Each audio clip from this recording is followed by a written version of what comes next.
this is Maria Christodoulou with Bliss Without Bother. And Rachelle Robinett, a plant-based wellness guide in New York City. We are here to tell you about a sacred plant medicine retreat in Peru this coming February. Very excited. And it's an ayahuasca retreat that Rachelle has experienced before, and we're going to talk about what ayahuasca is and what the experience will be like for you. Rachelle, can you tell me when you went on your ayahuasca retreat?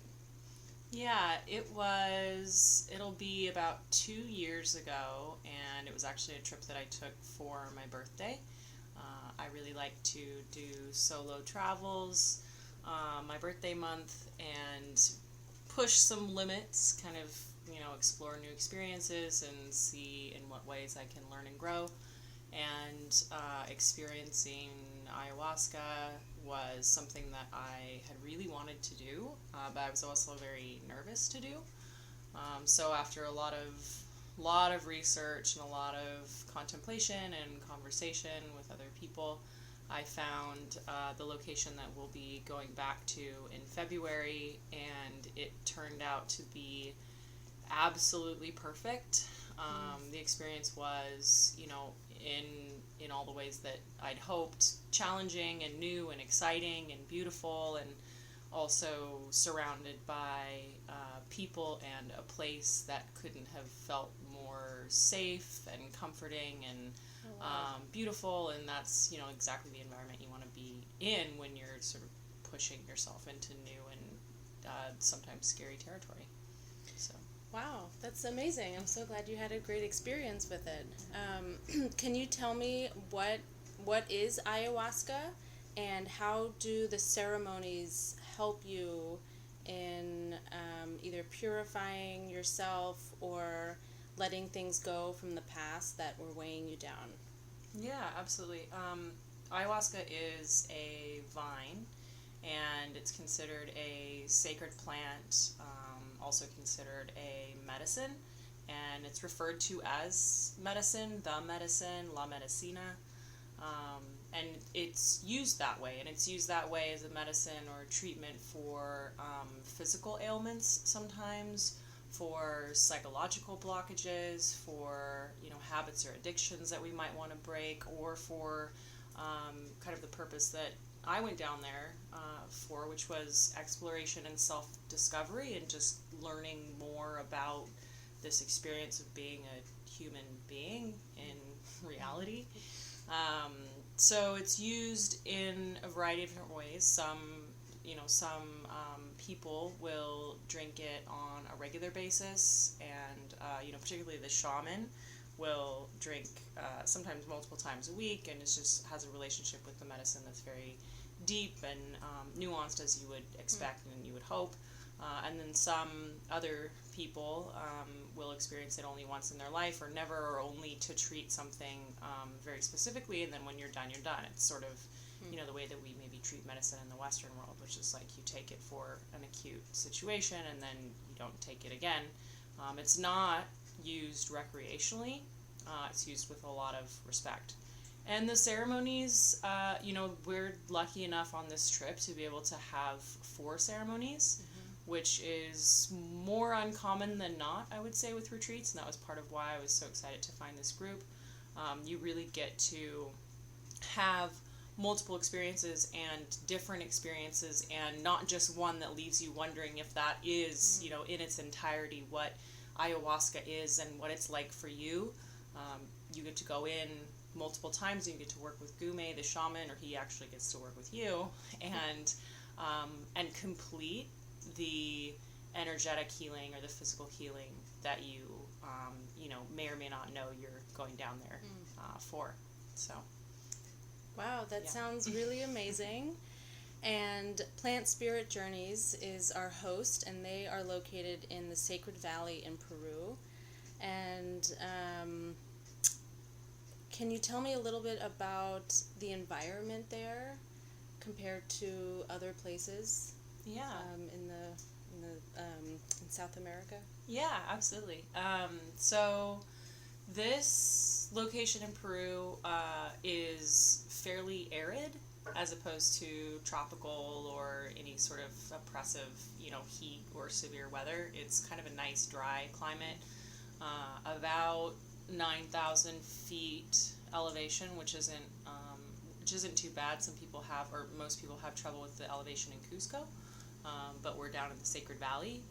The Sacred Valley is a very special place, which is probably a whole separate conversation, but and then the location itself is this beautiful little, like a tiny little, not quite a village, but it's almost like a farm area where the owners have developed it into a series of gardens and animal pens and kind of overgrown herbal yards where certain plants have signs and labels, and you can eat most of them, and they're all beautiful, and there's a little stream that runs through the property, and there are multiple little huts and different kinds of sleeping arrangements. So some of the rooms are shared, some are individual. They all have little fireplaces where if you want to make a fire at night you can, nice warm showers.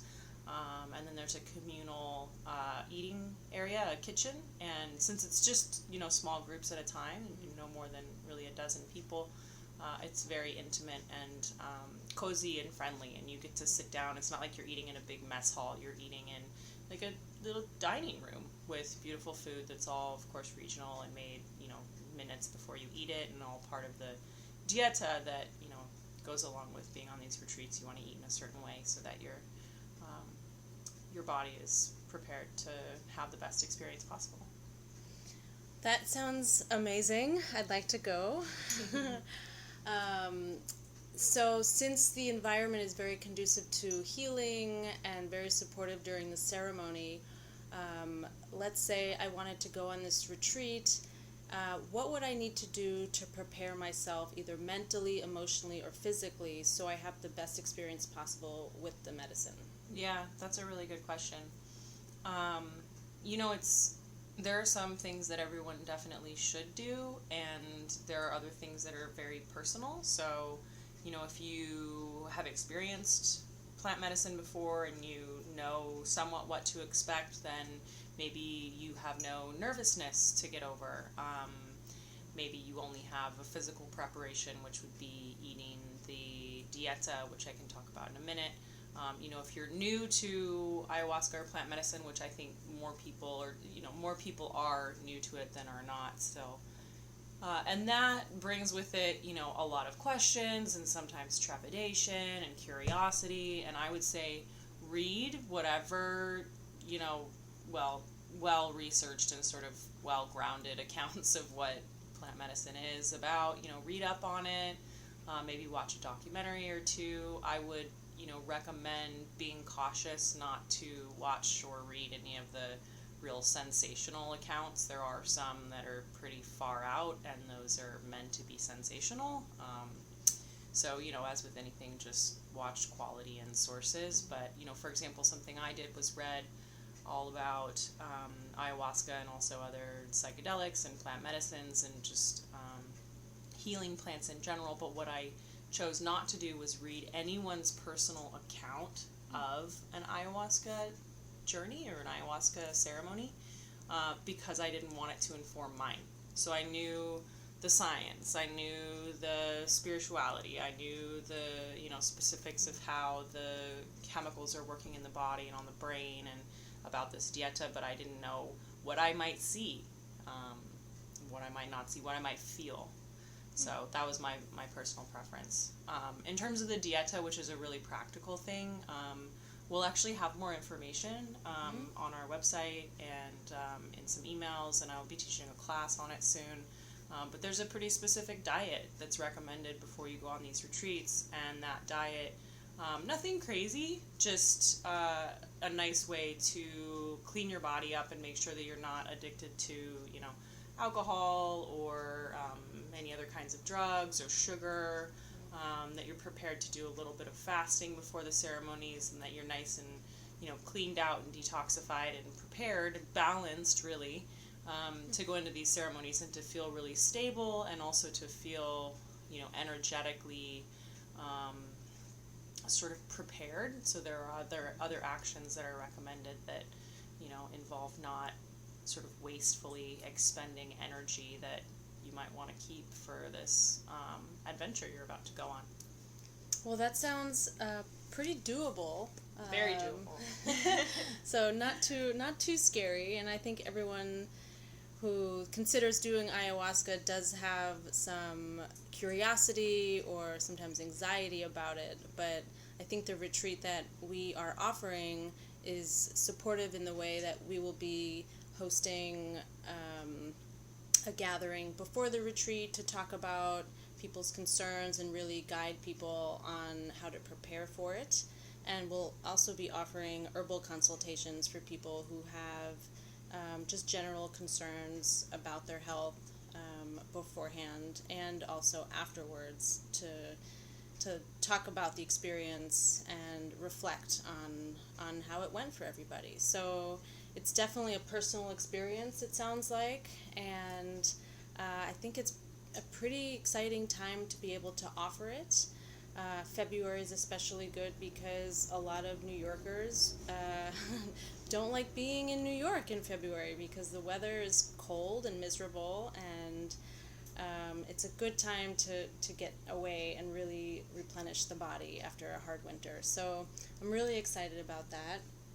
And one of the things that that's so special about this retreat, thanks to Maria too for thinking about this, is being able to offer this support beforehand and the support afterward. I haven't found that in retreats ever before, and especially for something like this that comes with all those questions. And then after the fact, I have friends who've come back from retreats and come to me and said, this was my experience and I was just sort of left in my lap and I had to go back to work on Monday and I don't know what to do with it now, and that reintegration process, that just process of understanding, what your retreat was about, takes a little time too. So we're there on the other side to continue to, support and maintain this little family or community that will definitely form.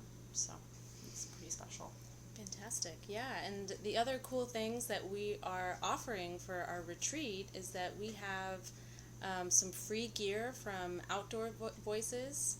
We have something special from Alchemist's Kitchen.